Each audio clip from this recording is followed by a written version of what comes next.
Some of our favorite country artists were hit machines. George Strait, Johnny Cash, Hank Williams Jr. The list goes on and on.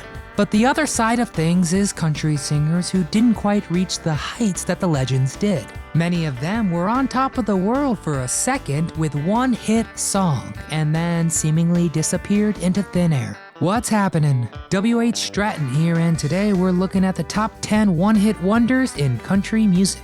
If you're a real country fan, you've probably heard most of these, but let's learn a little more about the artists that made them. As we take a peek at the secrets behind these incredible songs, what are the dark stories behind them? What happened to the artists after their hit? And most importantly, did they deserve better, or were they doomed from the start to be a one-hit wonder? Lace up your cowboy boots and get ready for a wild ride as we take a look at the classic songs that time forgot. Click that thumbs up icon if you enjoyed the video and subscribe to the channel. Come back often so we can keep telling you what happened?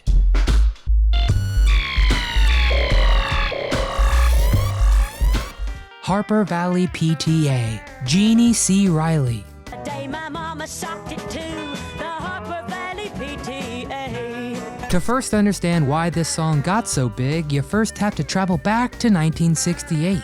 Younger viewers might be surprised, but mini skirts were just beginning to become popular, but they were also considered by many to be scandalous and revealing. And this song tells the story of a modern mother who finds out her daughter is being accused by the PTA of wearing short skirts and teasing boys. Outraged, the mother shows up to meet the PTA wearing a miniskirt and tells off the whole group for being a bunch of hypocrites. The song was such a hit, it inspired a movie and a TV show, both starring Barbara Eden from I Dream of Jeannie. You might expect that Riley would take advantage of her fame and become a boundary-breaking bad girl. But her story took a shocking twist. She became a born-again Christian, started making gospel music, and distanced herself from her controversial song.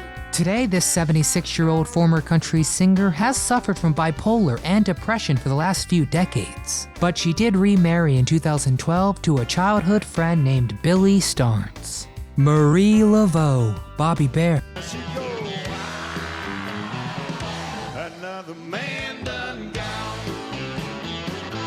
This 1974 hit deserves its spot due to its bizarre background. Growing up, did you ever read The Giving Tree or Where the Sidewalk Ends? Well, the famous author Shel Silverstein also made a career of writing other things, including articles for Playboy and this bizarre hit. The song tells the story of an ugly witch who could make men vanish just by screeching. One night, a man named Handsome Jack gives her a deal. If she conjures up $1 million, he will marry her. But after he receives the money, he backs out of the deal, claiming she is too ugly for a rich man like him. Of course, in retaliation, she screeches and Jack disappears. Today, Bobby Bare is 87 years old, and although he does have some other minor hits like Streets of Baltimore from 1966, we still think Marie Laveau deserves to be on this list. Achy Breaky Heart, Billy Ray Cyrus. Today, you'd have to live under a rock to not know Billy Ray Cyrus. He's almost more famous for his superstar daughter and his collaborations with pop star Lil Nas X than his original music. But there once was a time when he was known for this 1992 ultimate earworm. And while he had some other big songs, this was the only one that topped the country charts. But did you know that Achy Breaky Heart was fairly controversial and is considered by some to be one of the worst songs of all time? Featured at number 2 on VH1 and Blender's list of the 50 most awesomely bad songs ever. One reason it was so controversial is that it helped bring line dancing mainstream. And while line dancing was popular in the South and West, it was perceived by many in the North as tacky and rural. Nowadays, of course, Billy Ray is famous, but it's hard to say where his career might have gone if this song had never blown up. The Devil Went Down to Georgia, the Charlie Daniels Band. Okay, I'm not even pretending you don't know this great 1979 ditty, but there's an unlikely story behind it. The song about a young man named Johnny who challenges the devil to a fiddle contest for his soul. And despite its out there plot, Charlie had it on the album as an afterthought because he wanted a song with an excess of fiddle. Daniels said that the devil's part is supposed to be flashy and difficult, but actually not great fiddling. while in contrast, Charlie's part is supposed to be nice and melodic. So it makes sense that the hero wins in the end, and this song is truly one of the best brags in music history, from a country music icon who passed away in 2020 at the age of 83. Dust on the Bottle, David Lee Murphy. 1994's Dust on the Bottle was one of the biggest country hits of the decade, and became a signature song for singer David Lee Murphy. But how did he come up with it? At the time, he was a struggling songwriter looking for a catchy hit to propel his career. But it just wasn't happening in the studio, and it seemed like his career might come to an end before it even began. But then a miracle happened, and the idea for this song came to him at home, sitting at a table drinking coffee. So he wrote the song and lyrics down in about 15 minutes, and boom, he had a one-hit wonder on his hands. This 63-year-old released his last album in 2017, No Zip Code, which was actually produced by Kenny Chesney. Ode to Billy Joe, Bobby Gentry. You probably remember hearing this 1967 hit, but do you really know what it's about? A young man named Billy Joe who recently jumped off a bridge, all told from the perspective of a family hearing about the news. And they don't seem to care too much, but the mother hears around town that before jumping off the bridge, Billy Joe was seen with the family's daughter throwing something off. Now they need to know, was it LSD or a baby? People wanted the details. So what did Gentry have to say? Well, she never told a single person all her life, not even her own mother. Rose Garden, Lynn Anderson. In 1970, Lynn Anderson struck it big with Rose Garden, but this massive song for her almost never happened. At the time, Lynn was working up some buzz and had just been signed with Columbia Records. She was missing that one big hit. Then she found a song she knew would be a smash, Rose Garden, written in 1967 and originally recorded by Joe South. The only problem was the song was written for a man to perform, and in 1970 it was expected that there were certain songs that only men could do. Lynn's own husband and producer refused to let her record the song. You know, cause it had lines like, I could promise you things like big diamond rings. I could promise you things like big diamond rings. Guys hate diamonds, but Lynn was determined and eventually stood up to her husband and recorded it.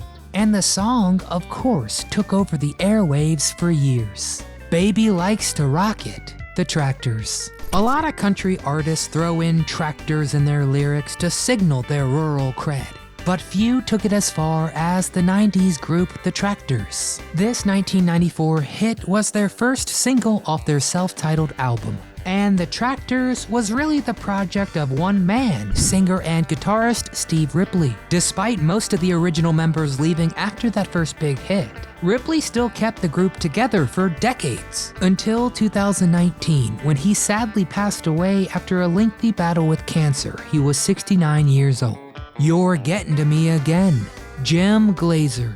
There was a time when country music wasn't dominated by the shiny, clean sound of Nashville pop country.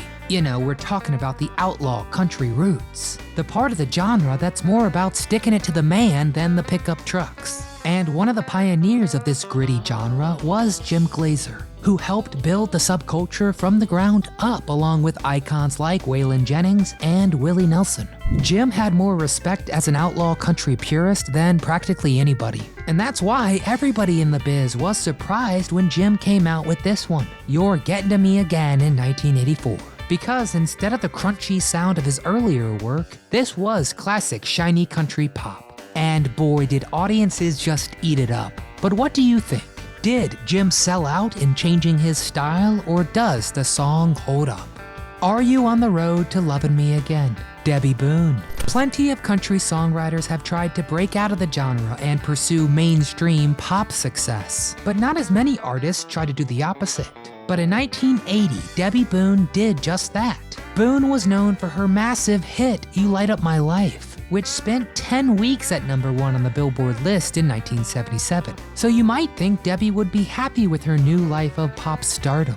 But the opposite seemed to be true, because we know Debbie had a family history of country roots. Her father and grandfather both recorded country music.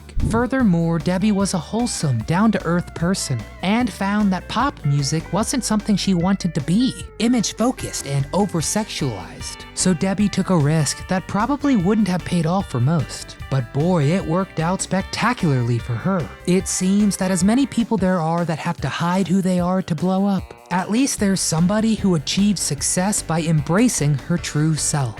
And isn't that what country music is all about? So what do you think?